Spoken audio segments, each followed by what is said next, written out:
Welcome back, everyone. We are so excited to see some familiar faces as well as some new ones join us here tonight for the first talk in our fourth series for Jane Austen and Company. For those of you who are joining us for the first time, I'm Anne Ferdig, and I'm the co-director of Jane Austen and Company. Tonight, I am joined by my lovely co-director and co-host, Dr. Inga Brody, as well as tonight's speaker, Susan Allen Ford, who many of you might know from previous Jane Austen events. And tonight, there is a new face joining us. I want to take a moment and introduce our new technical director, Malika Amoruso. Just to let you guys know how impressive she is our first undergraduate technical director, and she is already knocking it out of the park. So everybody, please welcome Malika as she joins us for this season. She's also doing some great Jane Austen research, I will just mention on the side.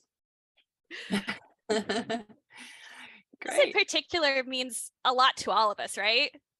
We're all big readers, and I'm sure everyone in the audience feels the same way. We are all joined here because of our love of Jane Austen and our love of books. And Austen herself was a big lover of books. As we know, her novels contain many mentions of books that she herself read.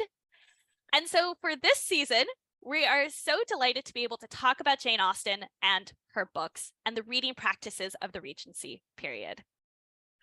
Yeah, so this whole year, as a matter of fact, both this fall and this spring, we are working on Austen and Regency STEAM.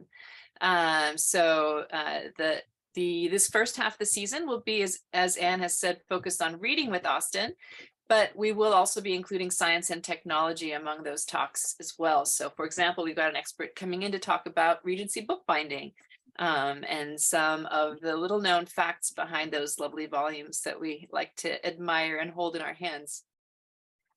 And then in the spring, we're continuing on with the STEAM theme. Those talks haven't been announced yet, but we will be giving you in short the ABCs of science and technology and Regency. And by that, I mean the astronomy, botany, and cooking sciences, along with other great and fabulous topics for the STEM part of this STEAM series. So the first part's going to be about reading. The second part's going to be about those everyday technologies and sciences in the Regency. So let's go ahead and introduce our first speaker. It's my very great pleasure to introduce Susan Allen Ford. She's an old friend. And is known, I think, to many, many people in the world of Jane Austen. She is the editor of Persuasions and Persuasions Online, the two premier Austen-centric journals in the world. And she is a professor of English Emerita at Delta State University. She's published on Jane Austen very broadly and her contemporaries, detective fiction, gothic, and she's nearly finished a book on reading alongside Jane Austen and reading alongside her. I've had some sneak previews of this book, and I think everyone is gonna be excited to read it when it comes out, which I hope will be not too far in the distant future. And she's also been a very long-time friend of ours at the Jane Austen Summer Program, as well as at Jane Austen and Company. And in the great tradition of Jane Austen and Company, she is our first speaker, which means she is going to be joining us as co-host for the rest of this series. So after tonight, you'll get to see more of Susan as she joins us as a co-host for our future talks. She didn't realize this when she signed up to give the first talk, of course, but no, just kidding. We're just stealing her, you know? All right. And quickly now, just a word from Malika on how the Q&A and chat will work tonight.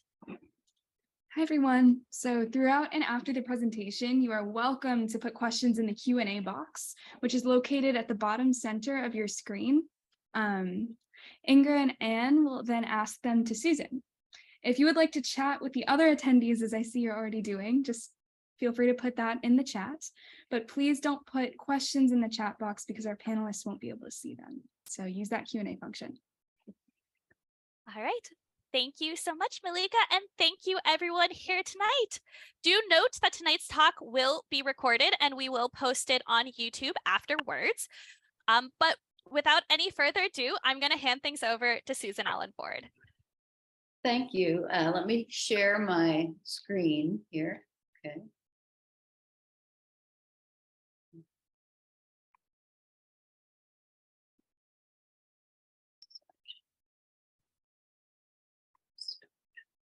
Okay, how's that? And Malika, can you get rid of I've got 4 faces up here. Is that possible for you to? I probably can't get rid of that, but if you click on the faces and drag them perhaps to the right side of your screen, you might be able to get them out of your way. So There, got it.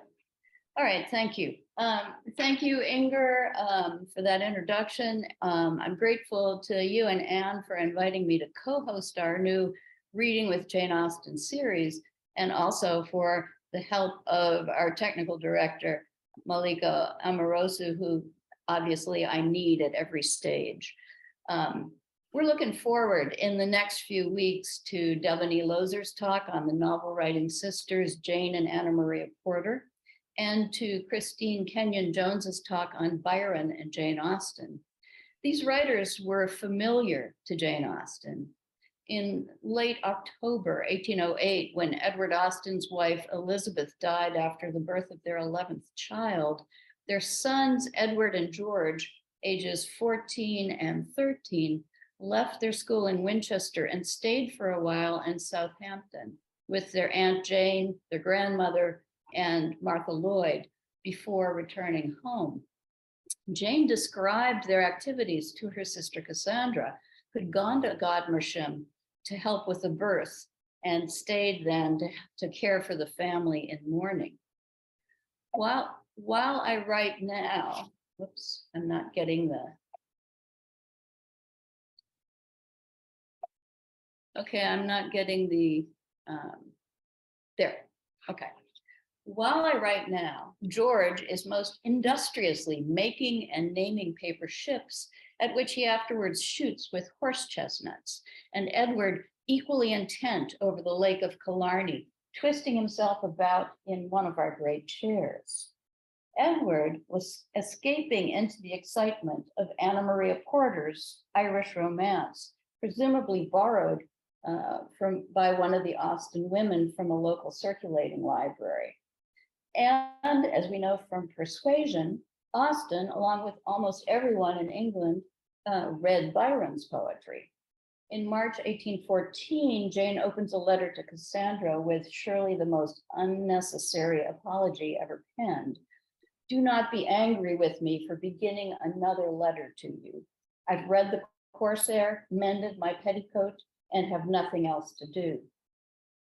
Byron's The Corsair sold 10,000 copies on February 1st, its first day of publication.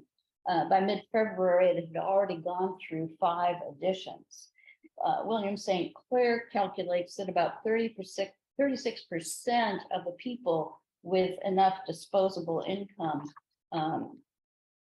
purchased it. So we see Jane Austen here in a characteristically ironic mood, identifying herself with an eager community of readers.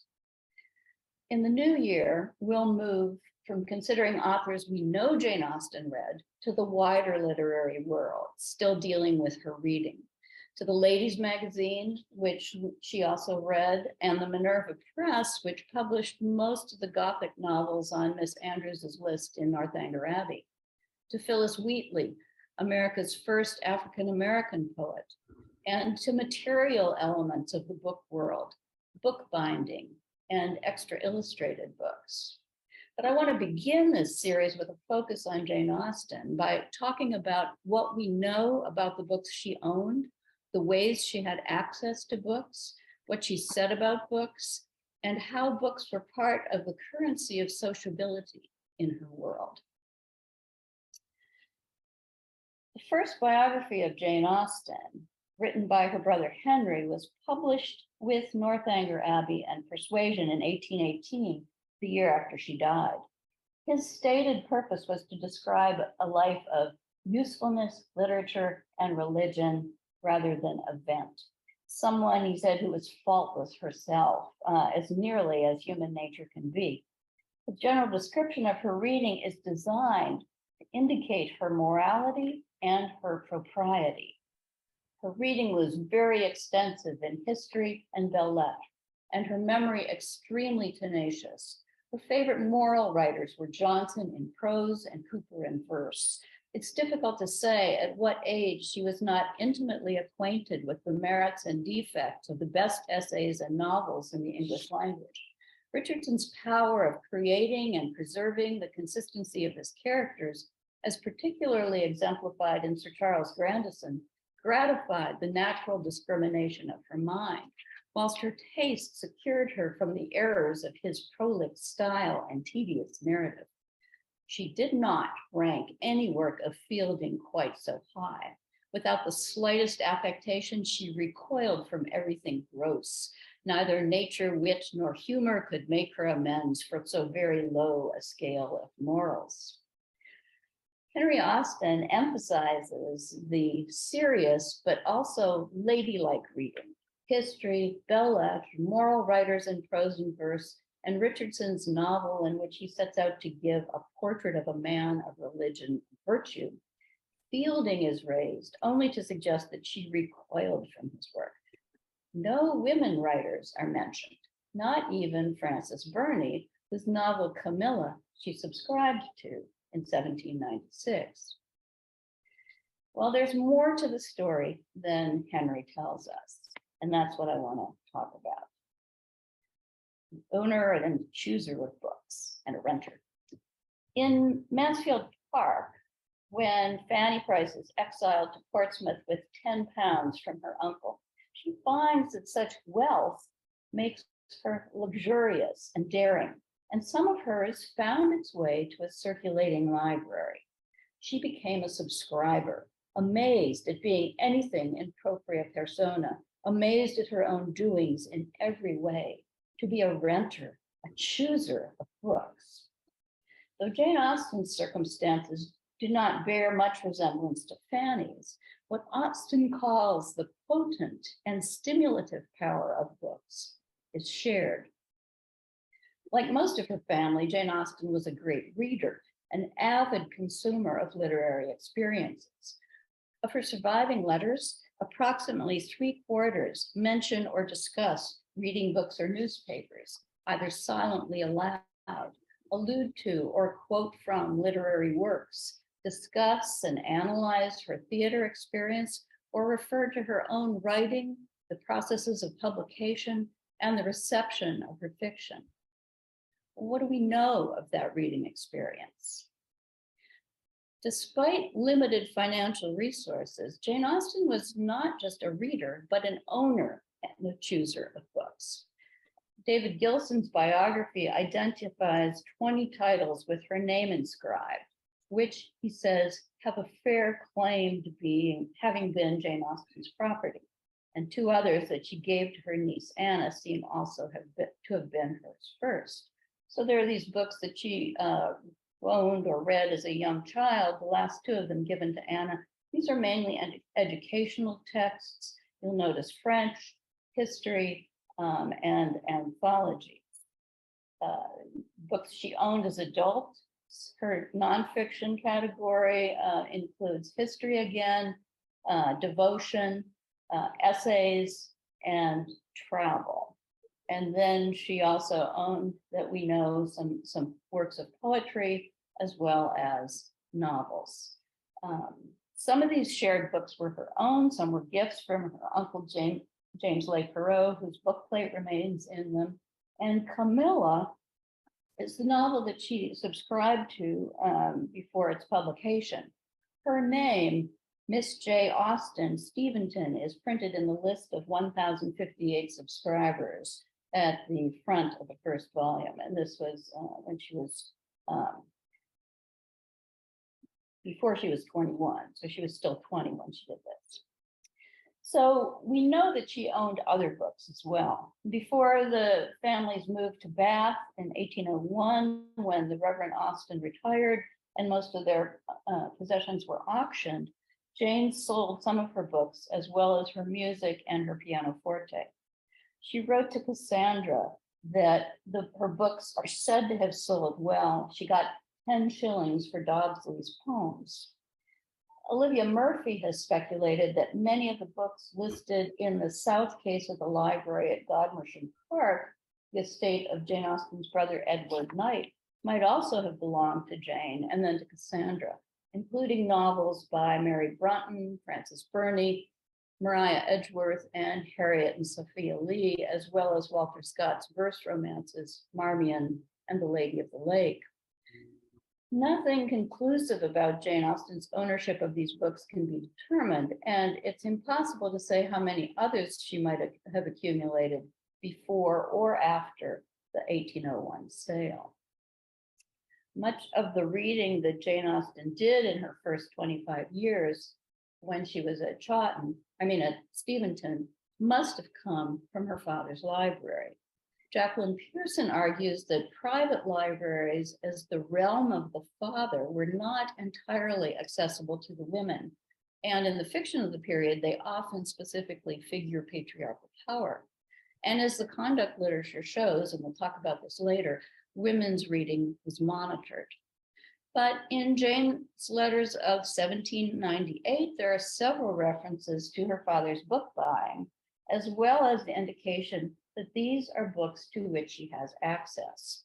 On the return from a trip to Godmersham, she wrote to Cassandra, the books from Winton, that is Winchester, are all unpacked and put away. The binding has compressed them most conveniently, and there's now very good room in the bookcase for all that we wish to have there.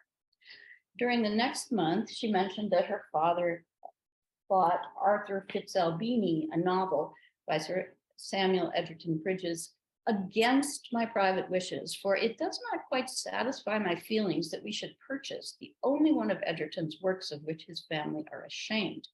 That these scruples, however, do not at all interfere with my reading it, you may easily believe. And the same letter contemplates more purchases.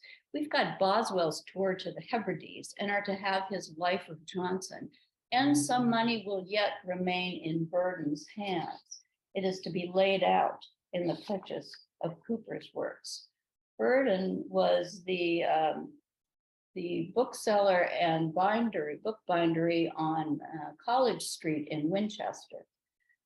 Before a month elapses, Austen's wish is granted. My father reads Cooper to us in the evening, to which I listen when I can. Irene Collins underscores the consequence of book purchases for the Austen family. Although economic pressures that year had caused George Austen to give up his carriage and retrench in other ways, he continued to spend money on books, even though they had been steadily increasing in price. In this impetus to assemble a personal library, the Reverend George Austen was part of a larger cultural trend. In 1729, in The Complete English Gentleman, Daniel Defoe offered a satiric view. Oh, but sir, no gentleman is without a library. 'Tis more in fashion now than it ever was. And Alexander Pope's 1730-1731 satiric epistle to the Earl of Burlington on the use of riches pokes fun at this fashion. His study, with what authors is it stored? In books, not authors, curious is my lord. To all their dated backs he turns you round. These Aldous printed, those Ducile has bound. Lo, some are vellum, and the rest is good for all his lordship knows, but they are wood. For Locke or Milton, 'tis in vain to look. These shelves admit not any modern book. Since Locke and Milton are hardly modern writers in 1731, both of them had died in the previous century, his lordship's interest in literature is apparently minimal. He's more concerned in bindings, with books as luxury goods, than with reading what he's collected. They might as well be wood. The goal is prestige. John Brewer writes that by the late 18th century, a house without a library was almost unthinkable. And as the clergy gained in social status during this period and parsonages were rebuilt into gentlemen's houses, they often included a study or a library. Collins points out that part of George Austen's renovation to the Steventon Rectory in the mid-1760s was just such an addition. She calls him unpretentious because he housed his 500 volumes, approximately 200 separate titles, in Hepplewhite bookcases, but did not follow the fashion of calling his study a library. And we think the library is one of these two sections jutting out. Even before she had earned money from her writing, Jane Austen seems to have been a sometime purchaser of books. Before she was 21, as I already said, she paid 1 guinea for a subscription to Camilla. In 1808, after a gift of money from Edward's adopted mother, Catherine Knight, she had her name put down as a subscriber to 2 sermons by the Reverend Thomas Jefferson of Tunbridge. In the case of Burney's novel, the motive was a kind of fangirl enthusiasm. In the case of the sermons, it was charity.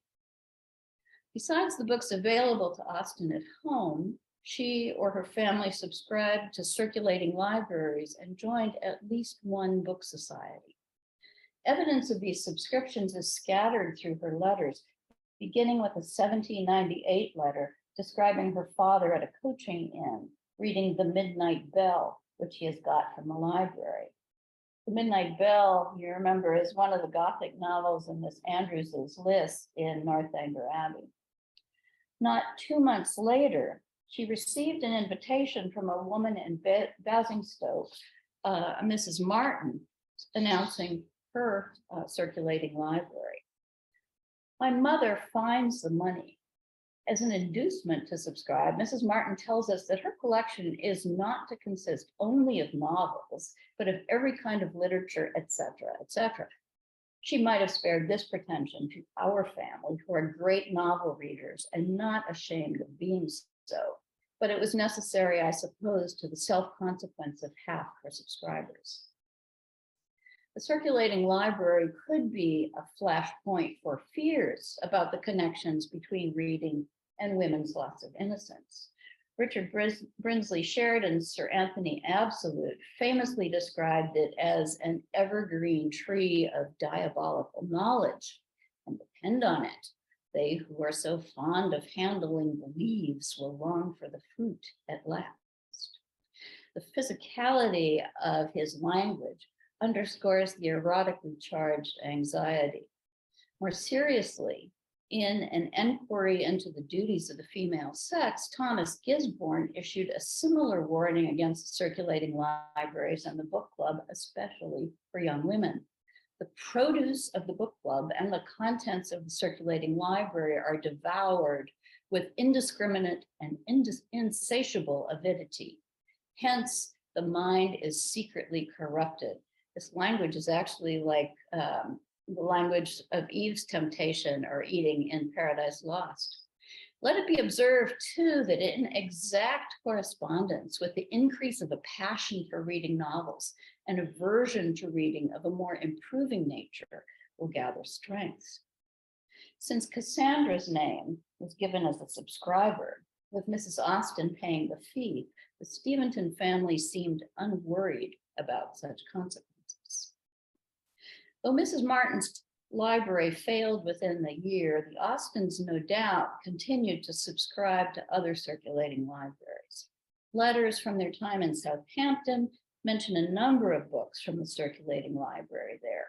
Madame de Genlis's Alphonsine, Charlotte Lennox's The Female Quixote, Isabel de Montolu's Caroline de Lichfield. When they lived at Chawton, their niece Anna remembers procuring novels from a circulating library at Alton. William St. Clair reports that the number of circulating libraries in Great Britain grew from about 1,000 in 1801 to 1,500 in 1821. And fiction, and particularly recent fiction, made up a large portion of their stock.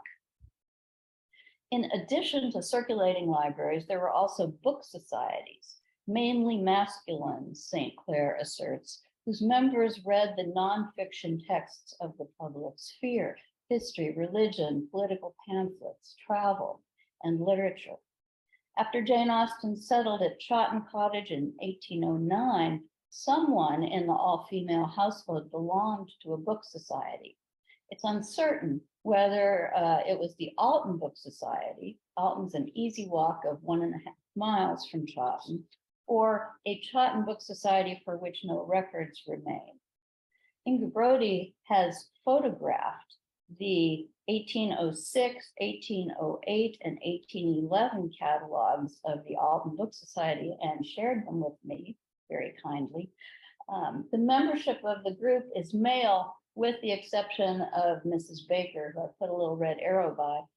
Mr. Baker was listed in 1808, so I have a feeling she's really just continuing his membership after his death. And that blue arrow by the Reverend Papillon is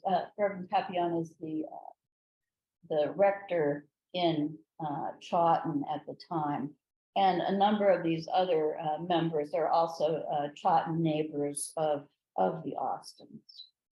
The rules for the Book Society lay out fees, borrowing periods, late penalties, meetings, and a caution against lending books to non-members. If you do that, you get charged the cost of the book. In 1811, then each member, after paying the membership fee of £1 and 5 shillings, could order 10 shillings and 6 pence worth of books. Professional books and novels accepted. So we're not supposed to have novels here. The categories for 1811 were politics, history, natural history, biography, travels, theology, poetry, plays, criticism, letters, trials, essays, and miscellaneous. Now, in that miscellaneous category, there are 2 novels, Hannah More's Evangelical Caleb's in Search of a Wife and Maria Edgeworth's The Castle Rack Rent. I'm wondering if Caleb's got snuck in as a sort of conduct book or educational text, because there are a lot of other things in that genre, and Castle Rack Rent as a satire. Those are the only 2 I've been able to see.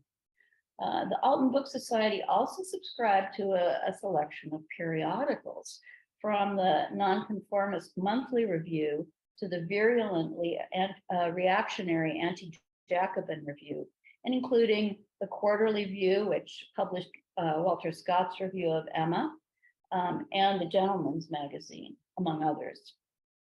So a varied reading experience was possible. We don't have the Alton Book Society catalogs from 1813 through 1815, the years during which Jane Austen mentions her book society. But the books she does identify give a sense of the range of the subjects and genres. Sir Charles William Paisley's essay on the military policy and institutions of the British Empire, Anne Grant's Letters from the Mountains being the real correspondence of a lady between the years 1773 and 1807, James Smith and Horatio Smith's Rejected Addresses, or New Theatrum Poetarum, which is a parody, something by Maria Edgeworth, possibly Tales from Fashionable Life, which had just been published, and Letitia Matilda Hawkins's Roseanne, or A Father's Labor Lost. Since the last 2 of these are fiction, that suggests to me that this is a Chawton Book Society that she's a part of. So that in a letter where Jane Austen mentions Paisley here, she also mentions Clarkson and Buchanan, probably meaning Thomas Clarkson's History of the Abolition of the African Slave Trade, which was published in 1808. That's in the Alton Book Society's catalog, and Claudius Buchanan's Christian Researches in Asia, 1811.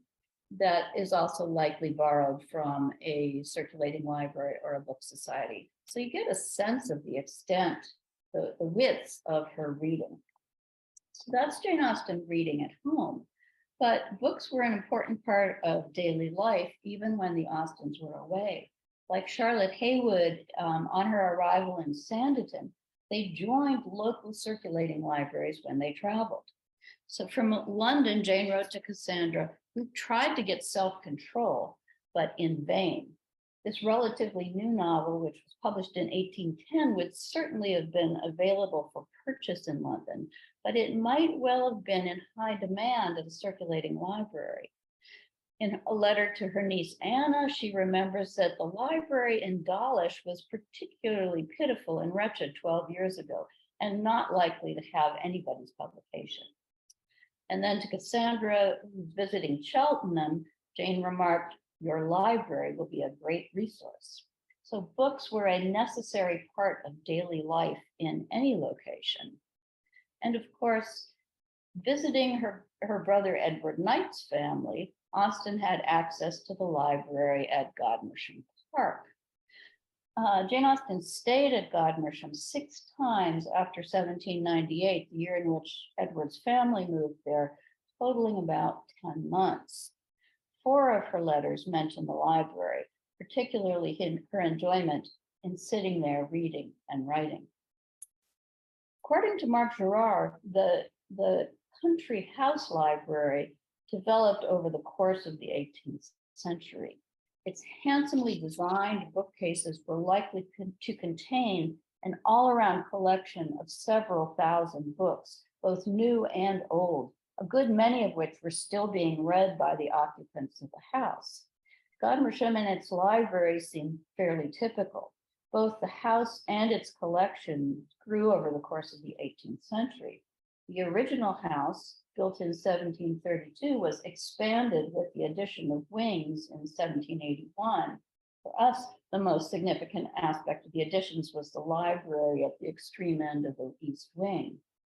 Peter Saber, who is principal investigator for the website Reading with Austen, and I recommend you check this out, notes that when the Godmersham Park Library catalog was undertaken in 1818, the year after Austen's death, it contained approximately 1,200 titles, many in multi-volume sets. So that's about 6 times the auctioneer's estimate of George Austen's library in Steventon. And you can just see, if you look at the dates along the right hand, I mean, those books are extending from 1615, it looks like, to 1830 in that. So they didn't really throw things away, it would seem. This is the work of generations, as Mr. Darcy says. About 850 of these books were in English, about 150 were in French, both languages read by Austen. The other 200 were chiefly in Greek or Latin. Olivia Murphy describes the collection as typical, comprising religion, history, biography, letters, politics, travel, and art, books related to farming and the law, Latin and Greek classics, poetry, drama, and prose fiction, periodicals, and of course, conduct books. In letters written to Cassandra from Godmersham, Jane Austen mentions listening to her brother James read Scott's Marmion there, and reports her own rereading of Brunton's Self-Control. For Jane, there was one more source of books. When she switched to John Murray as her publisher,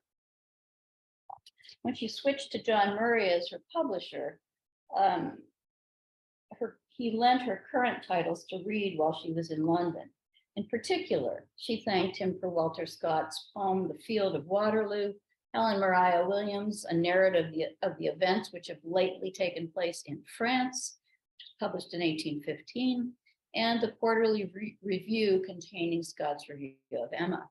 To Cassandra, she wrote, "He says that any book of his will always be at my service." Such a perk was a way that she stayed abreast of literary tastes. But long before her relationship with Murray, her reading was current. In the 4 extant letters from January 1809, so just the space of a month, and there were probably other letters that we don't have, she mentions reading or contemplating reading the recently published Memoirs of an American Lady, Margiana, or Widdrington Tower, which is a Gothic, as you can probably guess, a newspaper, Sidney Owenson's Woman or Ida of Athens, her cousin Edward Cooper's Practical and Familiar Servants, and Caleb's In Search of a Wife. In other words, much of Jane Austen's life, as Anne said earlier, is a reading life. As she writes to Cassandra, we are quite run over with books. In thinking about that reading life, I think we should consider not just what she read, but how she read it. So, as a young reader and writer, Jane Austen left evidence of her interaction with books in the form of writing in blank spaces and marginal commentary.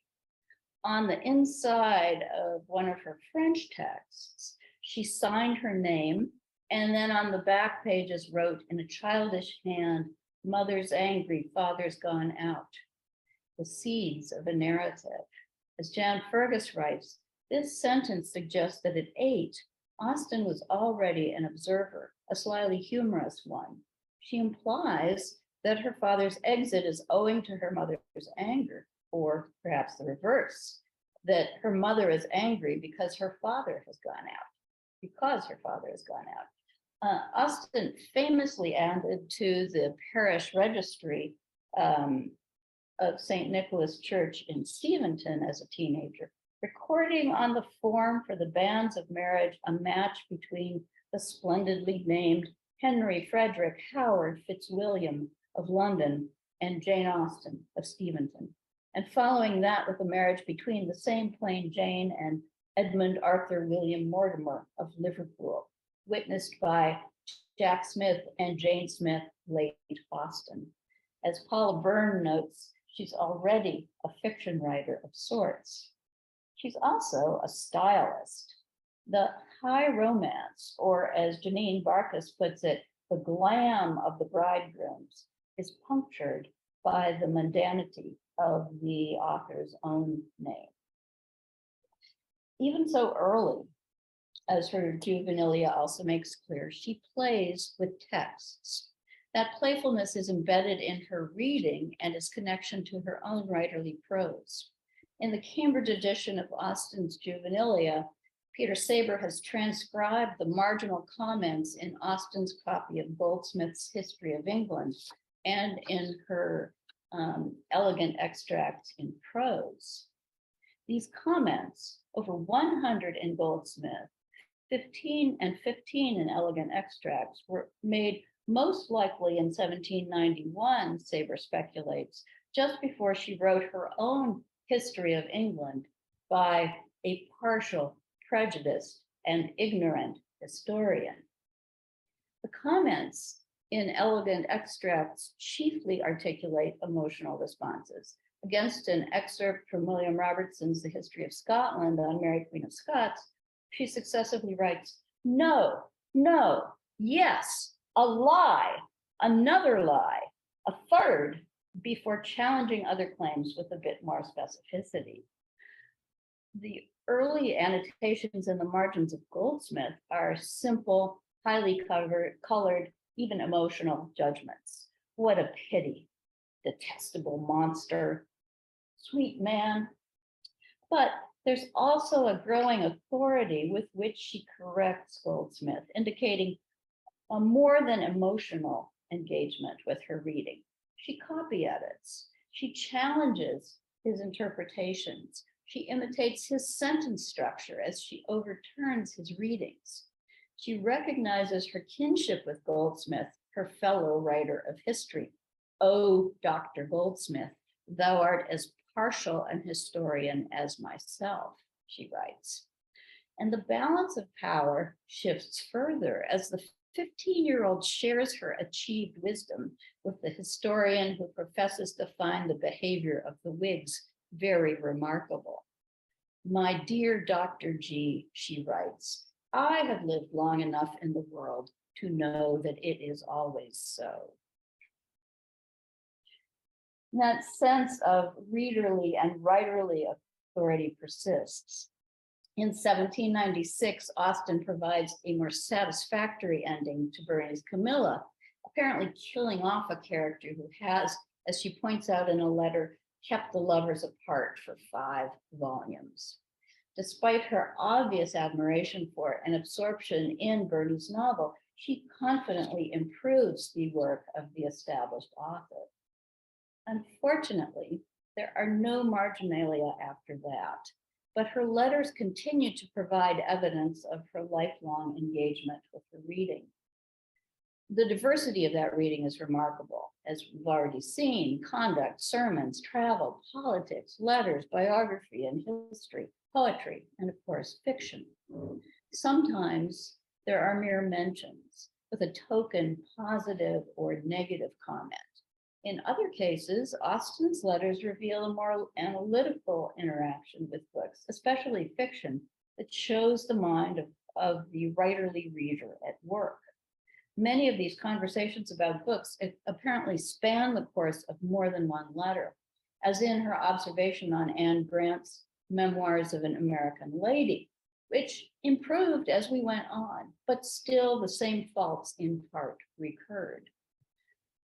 Her third reading of Sarah Harriet Burney's Clarentine, for example, reveals how foolish it is, full of unnatural conduct and forced difficulties, without striking merit of any kind. On a second reading of Mary Brunton's Self-Control, she provided a similar judgment. My opinion is confirmed of its being an excellently meant, elegantly written work without anything of nature or probability in it. I declare, I do not know whether Laura's passage down the American River is not the most natural possible everyday thing she ever does. And it also intrigues me that she's reading novels that she didn't really think much of the first time, multiple times. Sometimes she uses her own reading to teach her nephew and nieces, who are aspiring novelists, to balance a tendency toward didacticism with an attention to probabilities. She agreed with her niece Caroline on the subject of one of the books of her youth. You seem to be quite my own niece in your feelings toward Madame de Genlis. I do not think I could, even now, at my sedate time of life, read Olympe and Théophile without being in a rage. It really is too bad, not allowing them to be happy together when they are married. Don't talk of it, pray. In Genlis's didactic tale, the heroine is sacrificed to filial obedience, notwithstanding the greed and duplicity of her father. Austen satirizes and undermines cultural reverence toward that sort of obedience from her juvenilia all the way through Persuasion. Allusions to her reading pepper Jane Austen's letters. These represent a more internalized interaction with books. She made them her own. They also represent an experience of reading that she shared with her correspondents, who she expected would recognize the references and the purpose behind them. Sometimes she basks in the language of fiction. On a journey to London, she wrote, "Here I am once more in this scene of dissipation and vice, and I begin already to find my morals corrupted." The world was a fictional text for her to narrate for her own ironic or comic purposes. She made her nephew, James Edward Austen, into a hero fit for an 18th century novel. I give you joy of having left Winchester. That's his school. Now you may own how miserable you were there. Now it will gradually all come out, your crimes and your miseries, how often you went up by the mail to London and threw away 50 guineas at a tavern, and how often you were on the point of hanging yourself, restrained only, as some ill-natured aspersion upon poor old Winton has it, by the want of a tree within some miles of the city. More frequently, the allusions are to specific texts. She quotes, misquotes, or paraphrases many writers, including Hester Lynch Piazzi, Shakespeare, James Beattie, Cooper, Pope, Catherine Ann Dorset, Burney, and Hannah Cooley. In the youthful high spirits with which she wrote about Tom Lefroy, she mentioned that he is a very great admirer of Tom Jones and therefore wears the same colored clothes, I imagine, which he did when he was wounded. Does such a comparison suggest that Tom Lefroy, with whom she flirted, was something of a scamp, however good-hearted, or that he is wounded in his heart? Later that year, after she'd read Camilla, she alluded to the novel 3 times in as many weeks. Her excitement at this new novel, in which she could find her own name printed, is palpable. That excitement also manifests itself in a playful and performative response to texts for the delight of both her correspondent and herself. For example, as Austen contemplated the problem of an unsympathetic reader, a Mr. Creed, who had perhaps compared Sense and Sensibility or Pride and Prejudice unfavorably to self-control, she was moved to parody. I will redeem my credit with him by writing a close imitation of self-control as soon as I can. I will improve upon it. My heroine shall not merely be wafted down an American river in a boat by herself. She shall cross the Atlantic in the same way and never stop till she reaches Gravesend. All this play with books, this kind of shared delight, suggests that one thing Austen made of her reading was a connection to others, alluding to, quoting from, playing with, doing things with books, all were part of the currency of sociability between Jane and Cassandra, Jane and her brothers, Jane and her friend Martha, Jane and her nieces and nephews. As such a use of reading suggests, for Jane Austen and her contemporaries, reading was not exclusively, maybe not even predominantly, a solitary pursuit with benefits for the self alone. There were times, of course, for solitary reading, as when her nephew reads The Lake of Killarney while she writes a letter and his brother bombards paper ships with chestnuts. Another time while Mrs. Austen read Sir John Carr's descriptive travels in the southern and eastern parts of Spain and the Balearic Isle, Jane read Sir Charles William Paisley's essay on military policy. Even though these readers are reading to and for themselves, there is a sense of something shared. It's likely, for instance, that her mother told her about Carr's book, since in the same letter Austen mentioned, apparently in relationship to her work on Mansfield Park, I hear from Sir John Carr, or I learned from Sir John Carr, that there is no government house in Gibraltar. I must alter it to the commissioners. Much of the time, reading was a social activity and one that offers opportunity for judgment. Reading aloud is regularly mentioned in Austen's letters and in the family narratives. It can be educational. At Godmersham, one of her responsibilities is to listen to her 7-year-old niece read before she can then go and write her own letters. When James and Mary Austen visited them in Southampton, the family's evening amusement was Charlotte Lennox's The Female Quixote. To me, a very high one, as I find the work quite equal to what I remember it. Mrs. Frank Austen, to whom it's new, enjoys it as one could wish. The other Mary, I believe, has little pleasure from that or any other book. Often, reading aloud is merely implied. We're now in Margiana and like it very well indeed. We've got Ida of Athens by Miss Owenson. We've only read the preface yet. We do not much like Mr. Cooper's New Servants. They are fuller of regeneration and conversion than ever. In these cases, the participants seem to share not only the reading experience, but a collective judgment of the works. Often, both silent reading and reading aloud might be among a variety of activities within a group. When Jane wrote to Cassandra, who was away at Godmersham, that my father reads Cooper to us in the evening, to which I listen when I can, she then imagines how they spend their evenings. I guess that Elizabeth works, that you read to her, and that Edward goes to sleep.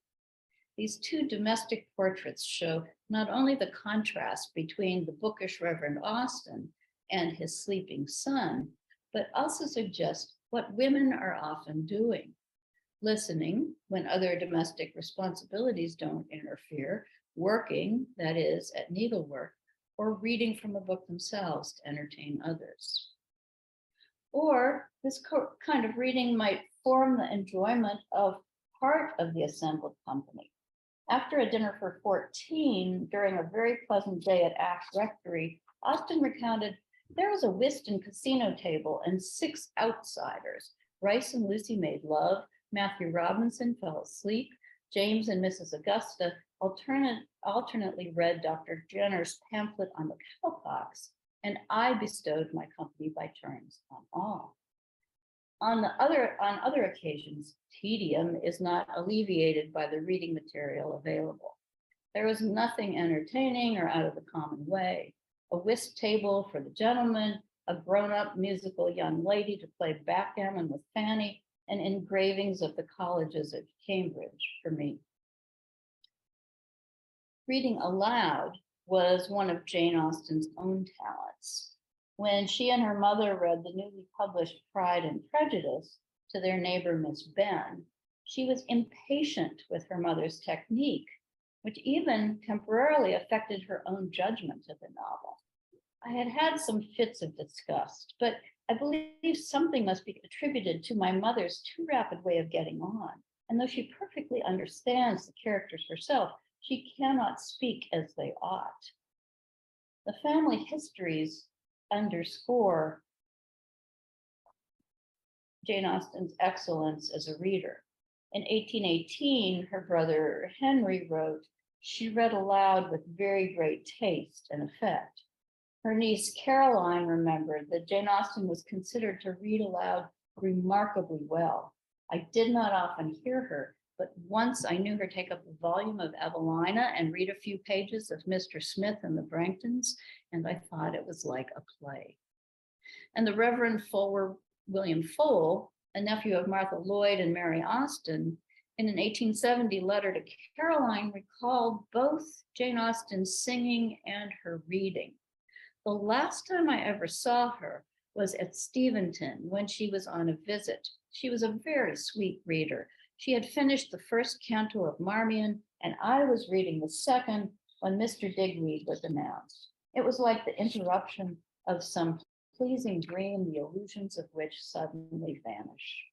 Although this account is colored with romantic nostalgia, it also describes a memory with lasting power. As the wealth of instances suggests, reading aloud was a significant feature of the culture in which Jane Austen came of age, as Abigail Williams calls it, a near obsession.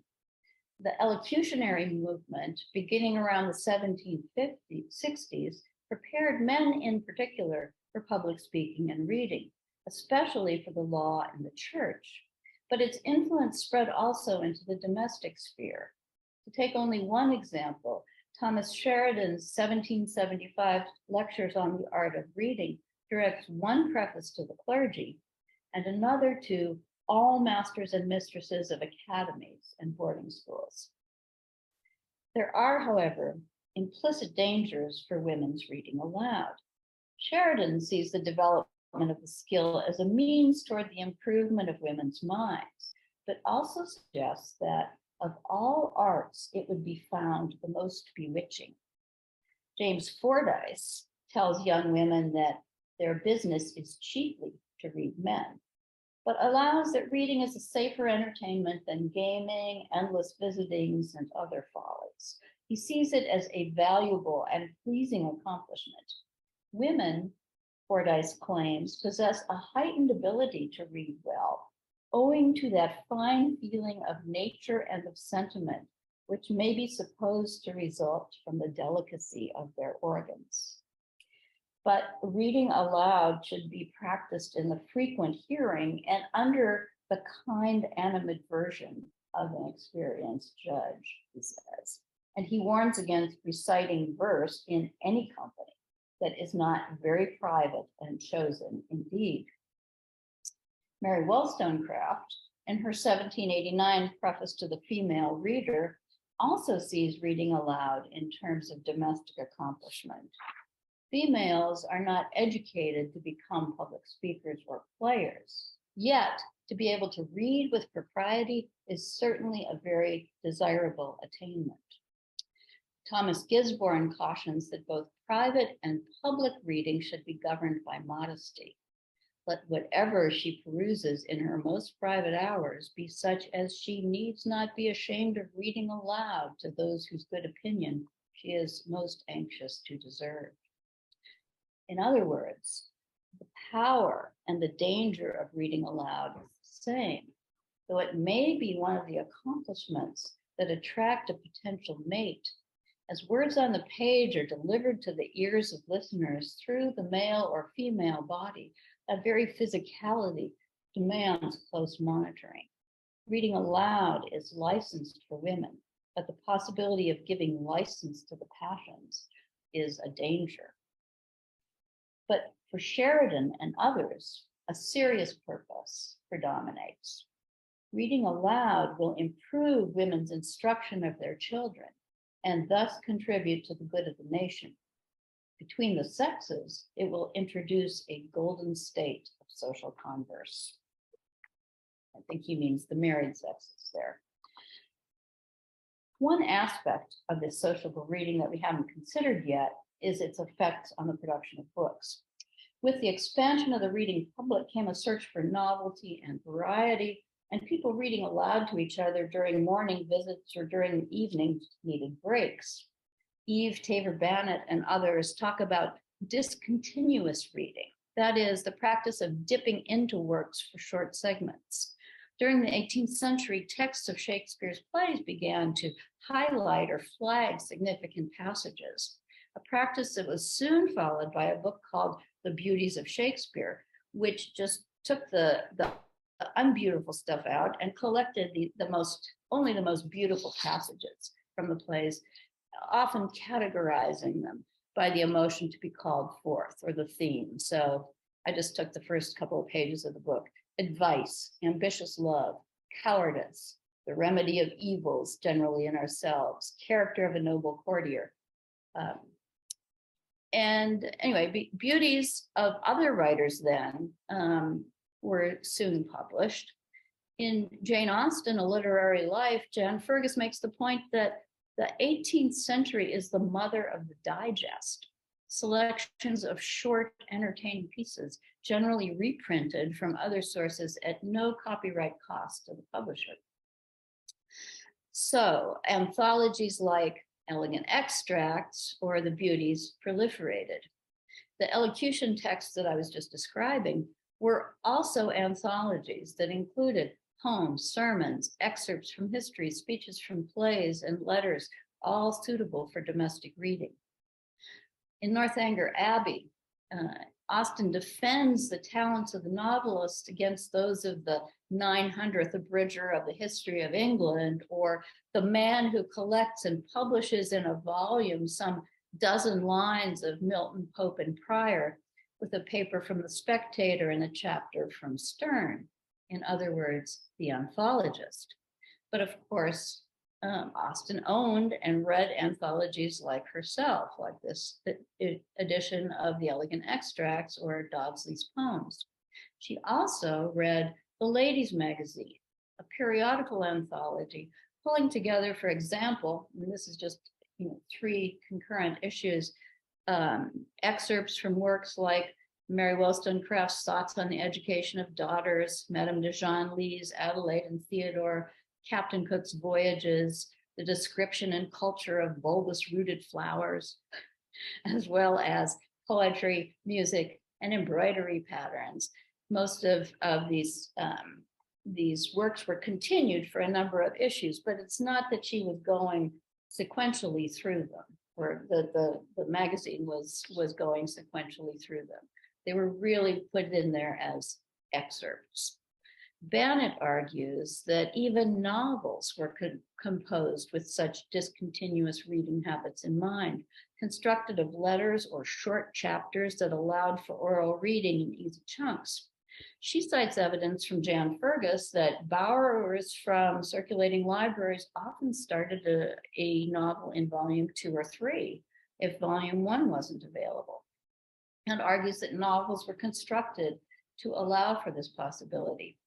Based on my own recent experience of reading Pride and Prejudice slowly over an 8-week period, paying attention to the brevity of most of the chapters, as well as to the way the volumes were divided, I'm almost convinced that this could work.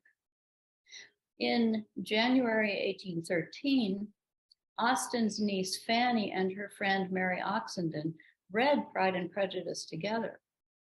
When Fanny visited Chawton in June of that year, she wrote in her diary, "Aunt Jane spent the morning with me and read Pride and Prejudice to me as Papa and Aunt Louisa rode out." I wonder what beauties Jane Austen selected for her niece. Buildings, as well as books, were built to accommodate sociable reading. James Raven describes the library by the latter part of the century as a parade room, a literary browsing room with corners to read in, hearths to read by, steps leading to books, desks to sit at, spaces at which to pause and discuss, a place for the communal performative reading of plays, novels, and other texts. The library at Godmersham, with its 5 tables, 8 and 20 chairs, and 2 fires that Jane Austen counted for Cassandra, reflect this sociable intent. As she wrote earlier in that visit, "We live in the library, except at meals, and have a fire every evening." And since not every house, of course, had a designated library, the drawing room or living room might accommodate reading and other activities. Illustrations in Humphrey Repton's Fragments of the Theory and Practice of Landscape Gardening show the outmoded cedar parlor of the earlier 18th century and the newer, more relaxed space of the living room, indicating the variety of pastimes it might host. Repton's portrait of the space, with oral and silent reading, only 2 of the activities available, recalls Austen's own description of the evenings at Ash Rectory and elsewhere. But books and the activities associated with them migrated into other rooms than those central spaces of resort for solitary and social reading. At the Steventon parsonage, after the Austen sons and Reverend Austen's pupils had left, Cassandra and Jane took over unused space as a dressing room. Anna Lefroy recalls its shelves for books and my Aunt Jane's pianoforte, and above all, on a table between the windows above which hung a looking glass, 2 Tunbridge ware workboxes. But the charm of the room, with its scanty furniture and cheaply papered walls, must have been, for those old enough to understand it, the flow of native homebred wit. Here, too, in all probability, were first read, if not written, Sense and Sensibility and Pride and Prejudice. So this space to which the girls can withdraw accommodates individual endeavors as well as shared pastimes, especially writing, reading, and the needlework that might accompany them. There were, of course, more public forms of sociability centered on books and reading. Prints of circulating libraries show them as places for meeting and conversation, the rental of books being only one of services offered. Book societies, too, like the one to which Austen belonged in Chawton, defined a community of readers. In January and early February 1813, the very time when the newly published Pride and Prejudice was being read aloud in Chawton, other books were making their way around the community.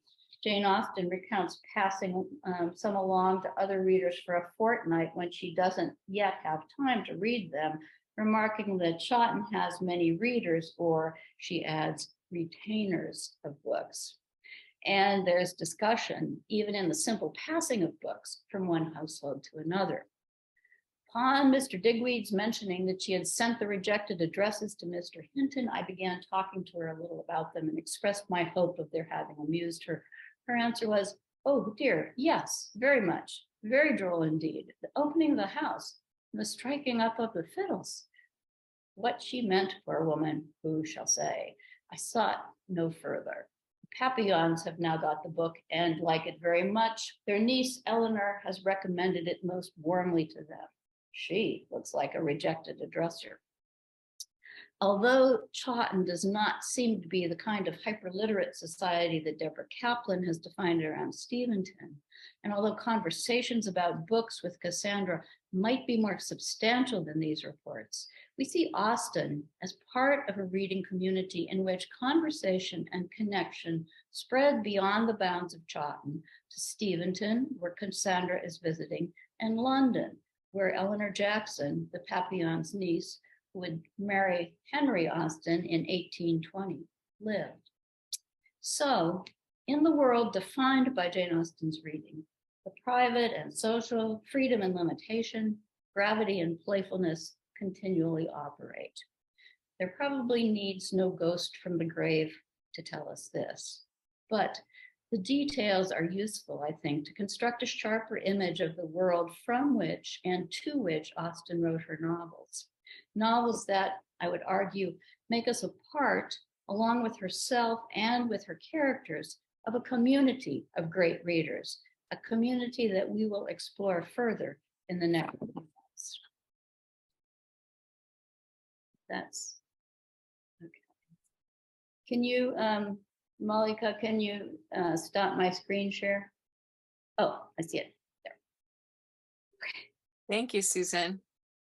You're welcome. Susan, that was delightful. And it's must be so hard to choose quotes about a subject that Austen wrote so much about.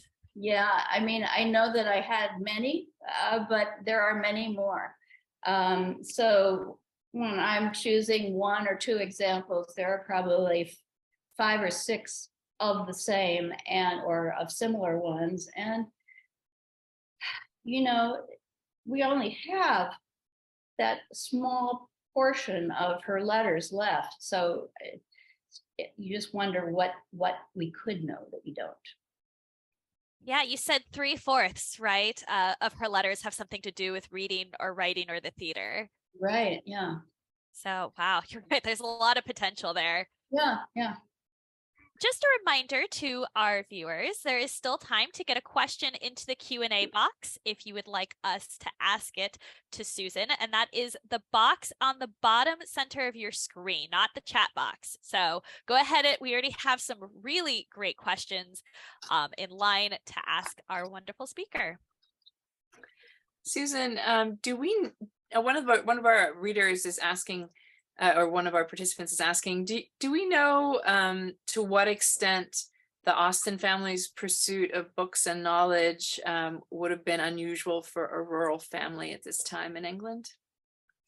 I think of their class, I think, you know, Deborah Kaplan's term hyperliterate is a good one. But you know, she's writing letters where she says, these ladies in the next, you know, in the other part of Hampshire near Steventon have decided they're going to do a book society on the model of ours. You know, so there's, I mean, what are you going to do in the country? You know, I mean, I think reading was a major pastime for people. So I think, you know, Mr. Austen, as a you know, master of one of the Oxford colleges, is much more educated than some of the other people. But you know, he's I think they're not too atypical. Mm-hmm. We have a really good question about book reviews and what Austen was reading in book reviews. You mentioned, of course, the one Sir Walter Scott wrote about her book, but Yeah. How did Austen herself acquire knowledge to determine her interest in reading specific books?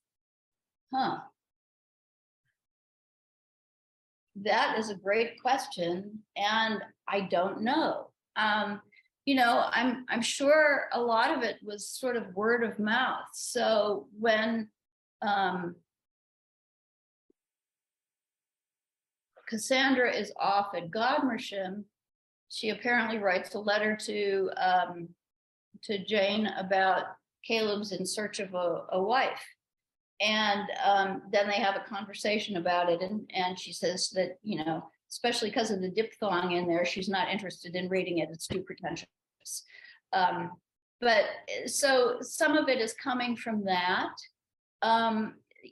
But I'm sure she was reading, you know, reviews. They were very accessible, and a lot of the reviews are for, you know, novels. Like lots of Gothics that I've been looking at, you know, will have reviews, and they might be, you know, a small paragraph or something like that, nowhere near as extensive as the one that Scott does for her.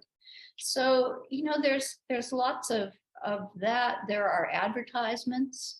And she may just have been looking at the catalog for the circulating libraries and, you know, deciding on the basis of, you know, either the author's name or title, what she'd be interested in. So, you know, she never says, oh, I read this, you know, and I'm going to get this book, but that would be my guess. On the flip side, it kind of makes you wish that Austen herself was writing reviews, having seen all the wonderful and witty things she is saying about these books in her letters.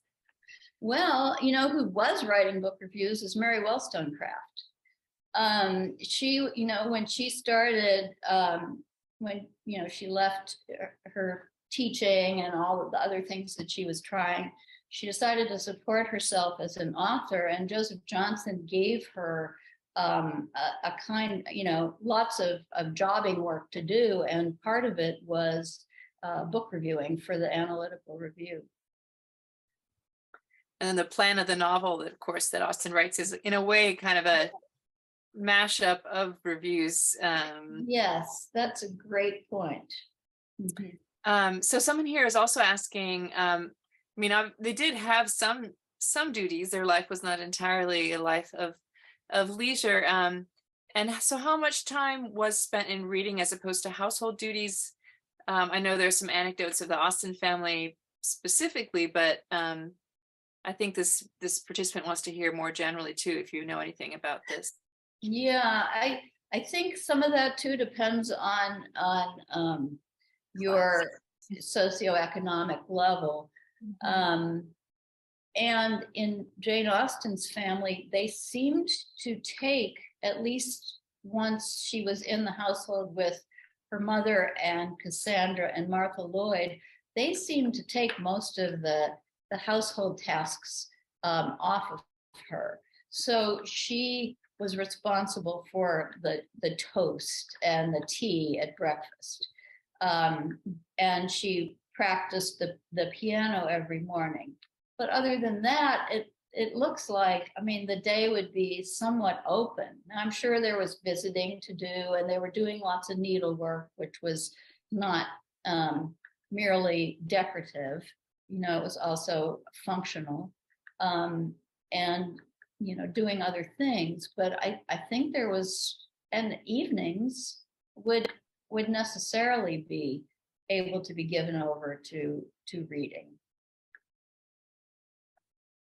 We have a question about languages, and this person is asking specifically if Jane Austen could read Latin and Greek, but I'm going to open that up to any other languages that we might know of that Jane Austen was reading or engaging with. Mm-hmm. Well, French seems to be the big one. Latin, she knows enough Latin to understand or make a Latin joke. You know, a joke based on the Latin grammar. You know, her father was taking in pupils who were being prepared to go to Oxford or Cambridge. So she, you know, I mean, there are all these boys around learning Latin and probably Greek. And I don't think it would be too surprising if she learned some of it too. Although she kind of denies knowing anything about languages in that letter she writes to the Prince Regent's librarian. But she also has some music that's in Italian, which leads people to think that she might have had some level of Italian knowledge as well. So Susan, you didn't really mention much about science. I mean, I know she read that short book on the cowpox. So there's a view right here. Pardon me? I said, that's a big deal. Yes, I have it. It's not exactly a page turner. This reader is this participant is asking what other nature studies, botany, astronomy, Erasmus Darwin, what do you think, where has your research taken you in that regard? The only thing that I've seen her mention is the agricultural records in Emma. Mm-hmm. And it looks to me like she was pretty well acquainted with that. Now, there are books, if you look at the Godmersham Library's catalog, which you can do by going to that Reading with Austen website. There are books on farming and science and that sort of thing. So, it would be not unreasonable to think that she would have been at least browsing around in those. And who knows what her father had. Her father was also a farmer, and her mother was a gardener. So, and that ladies' magazine that I was showing the table of contents was featuring this excerpts from this book on bulbous plants. So, I mean, I think there are a lot of ways that she could have got knowledge. She just doesn't really talk about it. There are a couple of times when she talks about getting a syringa or a laburnum for Chawton, which is a reference to not so much to botanical texts as to Cooper's poetry. So maybe that's her interest, a poetic interest in gardening.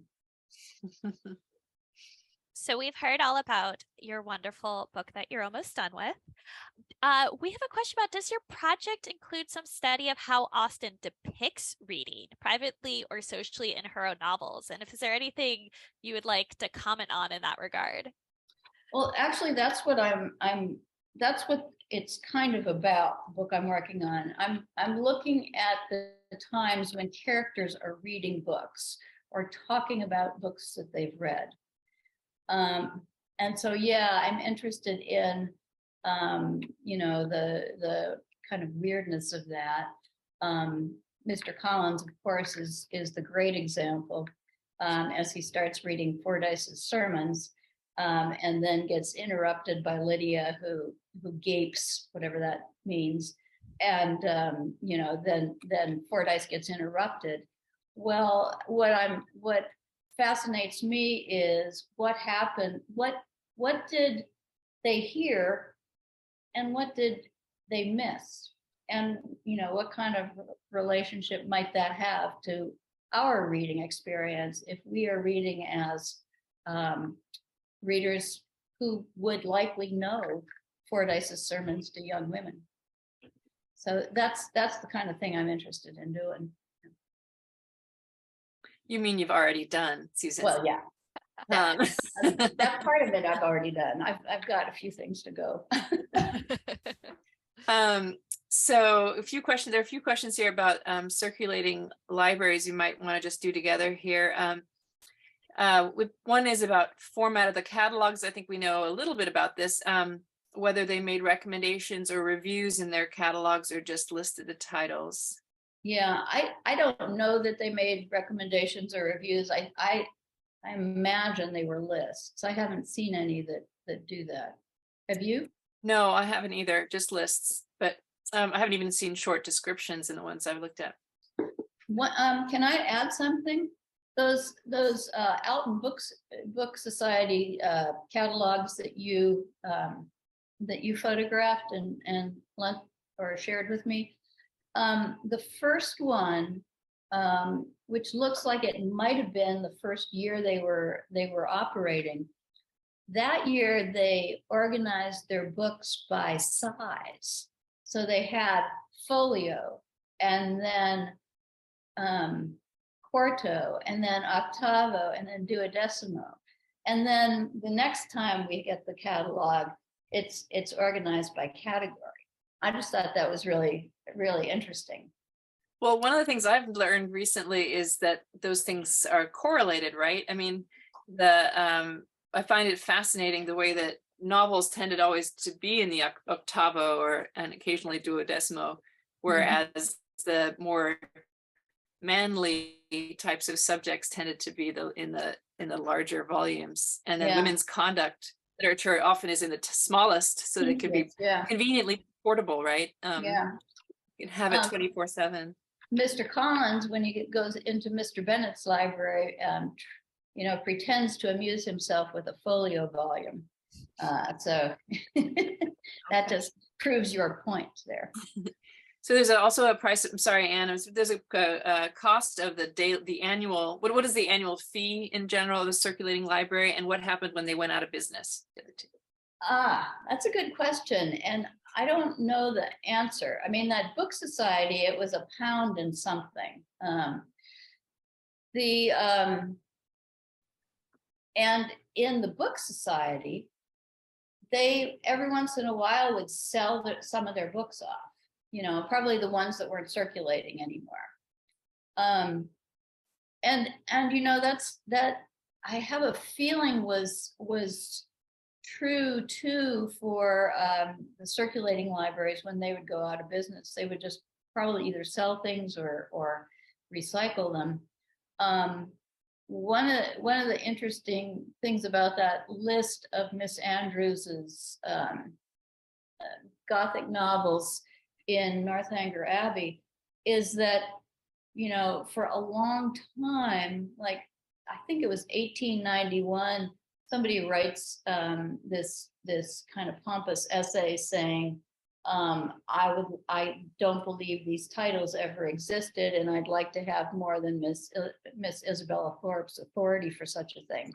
And then some guy from the University of Pennsylvania 10 years later went and found them listed in the reviews. So he proved that they existed, which before computers must have been, a kind of amazing task.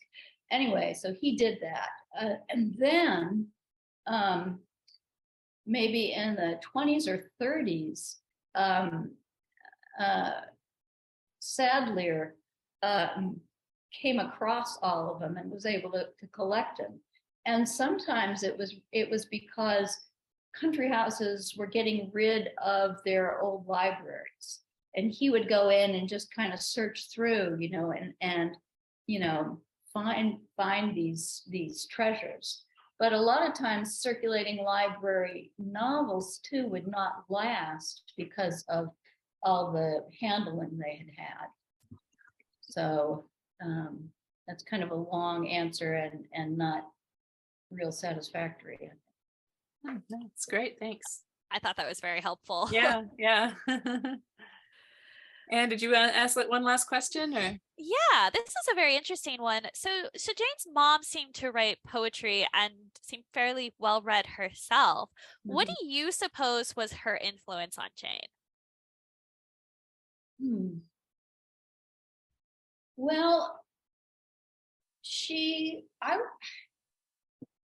that's an interesting question. I mean, she seemed to have, at least in her writing, a real sense of humor, and wit. I mean, that really comes across. It seems like more of the time people talk about the influence or the encouragement that Jane Austen gets from her father, who of course gave her writing desk and bought one of the volumes, the notebooks that she uses for her juvenilia. But I would imagine the kind of playfulness of Mrs. Austen, and it seems to be part of that whole Lee side of the family.